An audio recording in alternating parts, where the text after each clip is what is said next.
quand vous regardez la carte de la vaccination en France, vous recoupez la carte des inégalités sociales. La Seine-Saint-Denis, c'est 15% de vaccins vaccinés en moins que les Hauts-de-Seine, pour prendre un département très semblable sur le plan urbain et sur le plan du niveau sur le plan du nombre d'habitants. Et la raison de ce différentiel entre ces deux départements voisins, il n'est pas dans la puissance des antivax.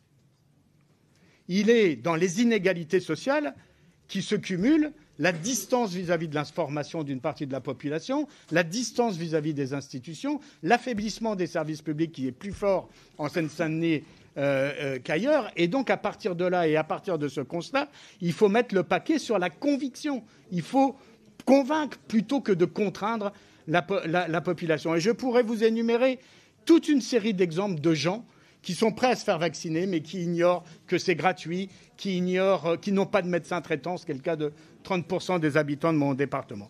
Donc il faut convaincre et il ne faut surtout pas montrer du doigt.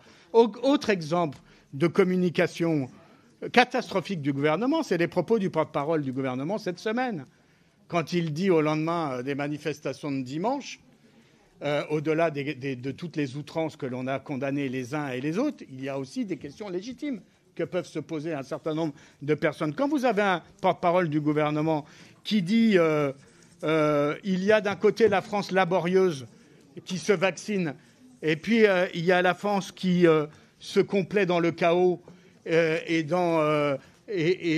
qui n'a pas envie de travailler, vous croyez que c'est comme ça qu'on va fabriquer l'unité nationale? Surtout que c'est la France laborieuse qui est la moins vaccinée.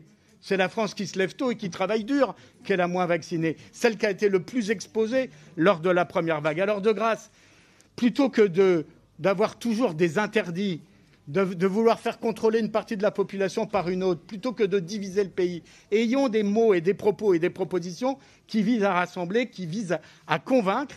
Et c'est, à mon avis, pas du tout le pass sanitaire. Moi, je suis pour la généralisation vaccinale avec une obligation de moyens pour aller au plus près des populations, pour les convaincre de se faire vacciner, ce qui n'est pas le cas pour l'instant, ce qui est loin d'être le cas.